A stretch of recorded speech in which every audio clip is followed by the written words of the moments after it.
Assalamualaikum warahmatullahi wabarakatuh. What's up? Kenalin, nama gue Sultan. Di sini, gue sekarang bakal bicara tentang brand produk yang udah terkenal banget di Indonesia.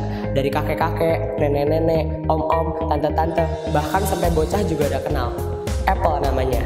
Siapa sih zaman sekarang yang nggak tahu Apple? Mulai dari produk-produknya iPhone, iPad, iMac, MacBook, iPod, iTV, iPencil, dan banyak lagi. Nah, lu pasti tahu kan siapa pendiri Apple? Iya, duo serigala, yaitu Steve Jobs dan Steve Wozniak. Nah, pas mereka lagi ngebangun Apple tuh,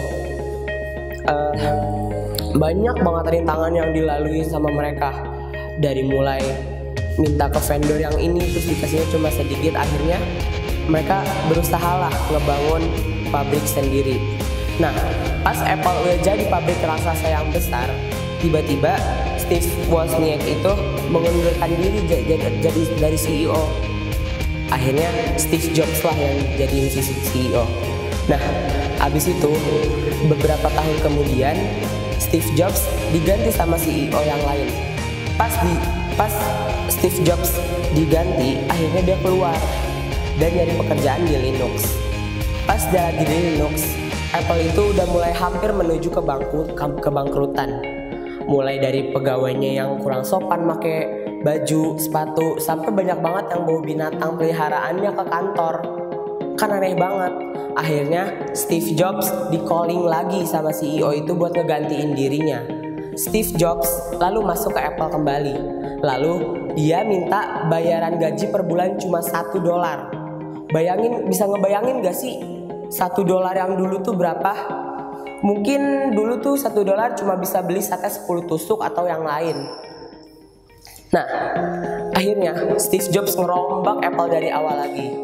Dan mulailah Apple bisa ngehadirin iMac, MacBook. Dah, abis itu beberapa bulan setelah itu Steve Jobs dapat hadiah dari CEO yang waktu itu menjabat, yaitu satu pesawat jet pribadi. Bisa ngebayang gak sih cuma kerja beberapa bulan tiba-tiba dikasih jet pribadi? Kan gak kebayang banget. Nah, lalu dia tuh mulai berinovasi lagi ke yang lain. Pas lagi zaman-zamannya kita pakai BB, Apple tiba-tiba ngeluarin tablet PC yang bikin booming satu dunia, iPad namanya. Setelah itu dia mulailah keluarin iPhone. Nah, pas dia ngeluarin iPhone, orang-orang tuh pada bingung. Ini handphone udah kecil, keypadnya hilang. Nah, abis itu ditunjukin lah sama Steve Jobs. Set, pas digituin ternyata handphone itu touchscreen. Wah, satu negara jadi booming semua. Tapi gue nggak tahu sih kalau di Indonesia booming apa enggak. Mungkin masih pada pakai BB. Nah, jadi pas iPhone keluar itu susah banget ngedapetinnya. Kayak ya tahu lah ya berita-berita pembagian sembako di Indonesia kayak gimana ya. Hampir seperti itulah. Ada yang bangun tenda di luar konter, ada yang bawa kopi sendiri. Nah, abis itu mulailah Steve Jobs berinovasi lagi dari iPhone 3, 4, 5. Nah, mungkin pas di iPhone 5 Steve Jobs itu tiba-tiba ada masalah sama perutnya dan beliau harus wafat.